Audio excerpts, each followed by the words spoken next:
ఈరోజు వీడియో మనకి నిద్రలో వచ్చే కలలు వాటి యొక్క ఫలితాల గురించి తెలుసుకుందాం. కొందరికి కొన్ని రకాల కలలు వస్తూ ఉంటాయి. కొందరికి వచ్చిన కలలు ఎదుటివారికి చెబుతూ ఉంటే వారికే భయమేస్తూ ఉంటుంది. ఆ కలలు అయ్యో ఇలా ఎందుకు వచ్చిందో, ఏమవుతుందో ఏంటో అని చాలా రకాలుగా ఇబ్బంది పడుతూ ఉంటారు. చాలా మనశ్శాంతి అనేది ఉండకుండా చాలా బాధపడుతూ ఉంటారు. కానీ కొన్ని కలలు మనకి కొన్ని శుభవార్తను వినేలా చేస్తాయి. మరికొన్ని కలలు మనకి కొంచెం చెడును కలిగించే విధంగా కొన్ని కలలు ఉంటాయి. అన్ని కలలు చెడు జరుగుతాయి అని అనుకోకూడదు, అన్ని కలలు మంచి జరుగుతాయని అనుకోకూడదు. అదే కదా అదృష్టం అంటే. అయితే మరి ఇప్పుడు ఎలాంటి కలలు రావడం వల్ల ఎలాంటి ఫలితాలు జరుగుతాయో ఇప్పుడు ఈ వీడియోలో తెలుసుకుందాం. ముందుగా మా ఛానల్ను మొదటిసారి చూసినట్లయితే సబ్స్క్రైబ్ చేసుకోండి. మరిన్ని వీడియోస్ కోసం మా ఛానల్ను సపోర్ట్ చేయండి. ఇప్పుడు వీడియోలోకి వెళ్దాం. వీడియోని పూర్తిగా చూసినప్పుడే మీకు ఏదన్నా విషయం పూర్తిగా అర్థమవుతుంది. మొదటిగా మనకు నిద్రలో వచ్చే కలలో వాటి యొక్క వివరాలని తెలుసుకుందాం. ముందుగా పువ్వులు కలలో కనిపిస్తే మంచి ఆరోగ్యం లభిస్తుంది అని అర్థం.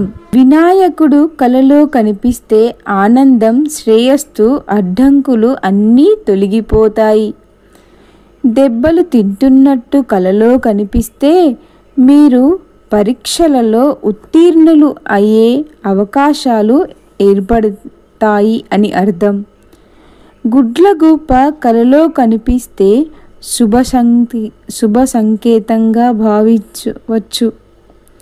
మీరు తలపెట్టిన పనులలో విజయం మీదే అవుతుంది. లక్ష్మీనారాయణుడు కలలో కనిపిస్తే కష్టాలన్నీ తొలగిపోతాయని అర్థం. విజయానికి సూచికగా భావించవచ్చు. అలాగే చేపలు కలలో కనిపిస్తే ఇంట్లో శుభకార్యం జరుగుతుందని తెలుసుకోవచ్చు.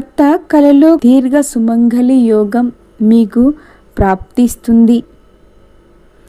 మిమ్మల్ని పెద్దలు దీవిస్తున్నట్టు కలలో కనిపిస్తే మీకు సమాజంలో గౌరవ ప్రతిష్టలు పెరుగుతాయి. లక్ష్మీదేవి కలలో కనిపిస్తే అమ్మవారి అనుగ్రహం మీపై ఉందని అర్థం. పాము కలలో కనిపిస్తే మీకు భవిష్యత్తులో అనుకున్నవన్నీ నెరవేరుతాయని అర్థం. అలాగే పాలు, నీరు తాగుతున్నట్టు కలలో కనిపిస్తే మీకు ఐశ్వర్యం కలుగుతుందని అర్థం.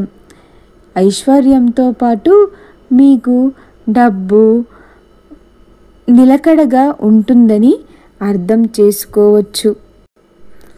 కుక్క మిమ్మల్ని కరిచినట్టు కలలో వస్తే మీరు త్వరలో కష్టాలు వస్తాయని దానికి అర్థం. అలాగే నెమలి కూడా మీకు కలలో కనిపిస్తే మీకు దుఃఖం కలుగుతుందని అర్థం. రైలు ఎక్కుతున్నట్టు వస్తే యాత్రలకి వెళ్ళే అవకాశాలు మీకు ఉన్నాయని అర్థం. కుంకుమ పెట్టుకున్నట్టు కలలో కనిపిస్తే మీ ఇంట్లో శుభకార్యం జరుగుతుందని అర్థం.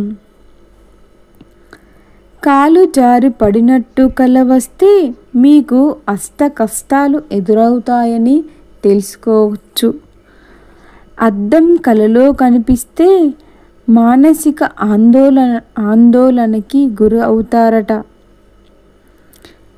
పక్షిని కలలో చూస్తే సమాజంలో మీకు గౌరవం పెరుగుతుందంట. గుర్రం ఎక్కినట్టు కల వస్తే మీకు పదోన్నతి కలుగుతుందట. వంటగదిలో కనిపిస్తే అప్పుల నుండి విముక్తి పొందుతారని అర్థం. కుంకుమను చూసినట్టుగా కల వస్తే కీర్తి మరియు అదృష్టం మీదే అవుతుంది. ఆయుధాలు కలలో వస్తే ఆగిపోయిన పనులు అన్నీ పూర్తి అవుతాయంట. గుర్రపు స్వారీ చేసినట్టు కల వస్తే మీ పనిలో విజయం లభిస్తుందని అర్థం. మీరు చనిపోయినట్టు మీకే కల వస్తే మీకున్న సమస్యలన్నీ తొలగిపోతాయంట. పుస్తకాలు కలలో వస్తే మానసిక కల్లోలం కలుగుతుంది. క్షేత్రాలు కలలో వస్తే శుభసూచికంగా భావించవచ్చు.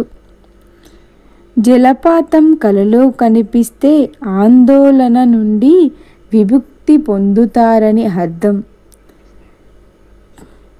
పెన్ కలలో కనిపిస్తే మీరు ఉన్నత చదువులు చదువుతారని అర్థం. నిధులు డబ్బు కలలో కనిపిస్తే అపారమైన సంపదను పొందుతారని అర్థం. గంధపు చెక్కలు కలలో కనిపిస్తే అది కూడా చాలా శుభసూచికంగా భావిస్తారు. తలపాక కలలో కనిపిస్తే సమాజంలో గౌరవం పెరుగుతుంది. తల్లిదండ్రులను కలలో కనిపిస్తే శుభవార్తలు వింటారని సంకేతాలట. కలలో సంఖ్యలు కనిపిస్తే లాటరీ సంధిస్తారని అర్థం. చనిపోయిన మీ పూర్వీకులు కనిపిస్తే అది ఒక శుభకళగా పరిగణించబడుతుంది. అన్న వదిన కలలో కనిపిస్తే సంతోషకరమైన జీవితం అది మీదేనంట. బావిలో నీళ్లు మనం తోడుతున్నట్టు కనిపిస్తే మనకి తొందరలోనే అదృష్టం కలుగుతుందని అర్థం. పాములు తరుముతున్నట్టు మనకి కల వస్తే మీరు ఆపదలోకి వెళుతున్నారని అర్థం. భార్య కలలోకి వస్తే ధనలాభం ఉద్యోగ ప్రాప్తి పొందుతారు. గాజులు కలలో కనిపిస్తే పెళ్ళిడు వచ్చిన అమ్మాయిలకు త్వరలోనే వివాహం జరుగుతుందని అర్థం. నీరు కలలో కనిపిస్తే తొందరలోనే విశేష ధనప్రాప్తి అనేది కలుగుతుంది. తెలుసుకున్నారు కదా, ఎవరికి కలలు వచ్చినా, ఎవరికి ఎలాంటి కలలు వచ్చినా ఆందోళనకి గురి కాకుండా ప్రశాంతంగా ఆలోచించండి. మీకు పరిహారం అనేది లభిస్తుంది. ప్లీజ్ మా ఛానల్ను మొదటిసారి చూసినట్లయితే సబ్స్క్రైబ్ చేసుకోండి.